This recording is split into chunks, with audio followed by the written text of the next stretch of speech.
9-chi masala. 80 gram tuyungan kalsiy bromidning suvli eritmasiga 16 gram suvsiz tuz qo'shildi. Hosil bo'lgan aralashma to'liq eriguncha qizdirildi va so'ngra dastlabki haroratgacha sovutildi. Bunda 18.5 gram kristal gidrat cho'kmaga tushdi. Agar tuyungan eritma tarkibida 40% suvsiz tuz borligi ma'lum bo'lsa, kristal gidrat formulasidagi suv miqdorini aniqlang. Demak, yechimni boshlaymiz. Demak, birinchi, eritma massasi. Demak, dastlabki eritma massasini hisoblang.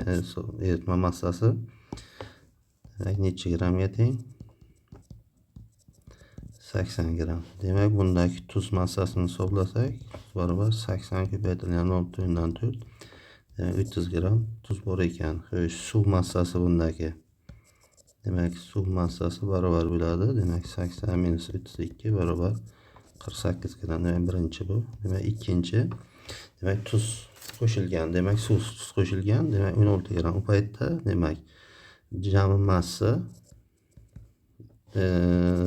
massa teng bo'ladi 80 plus 16 teng 96 gram. Endi jami massa 96 gram bo'lar ekan. Endi tuz massasi topamiz. Demak, jami tuz. Demak, tuz massasi teng bo'ladi oldingi tuz 32 gram plus demak 16 gram qo'shamiz ustiga. Demak, 48 gram bo'ladi. Demak, uchinchi, endi cho'kma sovutilgandan keyin cho'kma tushsa, demak, u paytda eritmaning massasi teng bo'ladi. Jami 96 gram edi. Demak, tushgan cho'kmaning massasi 38.5 gram. Xo'sh, bu teng bo'ladi. Ayirsak, demak 57.5 gram bo'lar ekan. 5 gram bo'lar ekan. Xo'sh, bu eritma massasi. Endi bu ham tuyungan eritma bo'lgani uchun mana shu eritmaning 40% demak tuz bo'ladi. Demak, eritmadagi tuz. Endi eritmadagi tuz massasi topsak teng bo'ladi. 57.5 ko'paytirilgan. Demak, 40% bo'lishi uchun 0.4 ga ko'paytiramiz. Demak, bu barobar bo'lar ekan 23 gramga barobar bo'lar ekan. Endi to'rtinchi, demak, kristal gidrat tarkibidagi tuzni topamiz endi.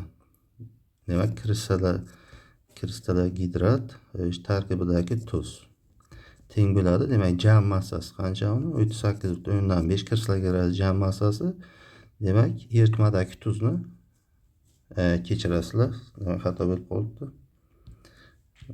Demak, to'rtinchi.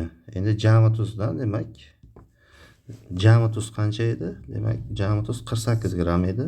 Demak, cho'kmaga qancha tuz qo'ygan? 23 gram tuz qo'ygan.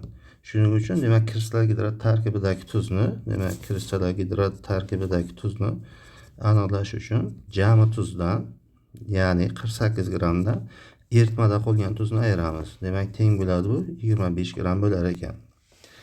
Endi, demak, kristal gidrat tarkibidagi suvni aniqlaymiz. Demak, kristal gidrat tarkibidagi suv. Bu qanday aniqlanadi? Demak, jami massadan, ya'ni jami kristal gidratning massasidan, demak, kristal gidrat tarkibidagi tuzni ayirib tashlaymiz. Demak, 38.5 minus 25 gram. Xo'sh, bu barobar 13.5 gram bo'lar ekan.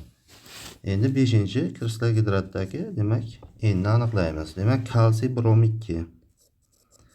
Xo'sh, brom 2, demak, en H2 O. Demak, buni molyar massasi, demak, 40, 80 bo'lsa 160, 200 bo'ladi. Demak, buni molyar massasi 18 en bo'lib qoladi. Demak, 200 ga, demak, 18 en to'g'ri keldi. Demak, 25 gramga endi 13.5 to'g'ri keladi. Demak, bu yerdan, demak, proporsiyadan enni topsak, en barobar 6 bo'lib qolar ekan. Demak, to'g'ri javob C bo'lar ekan.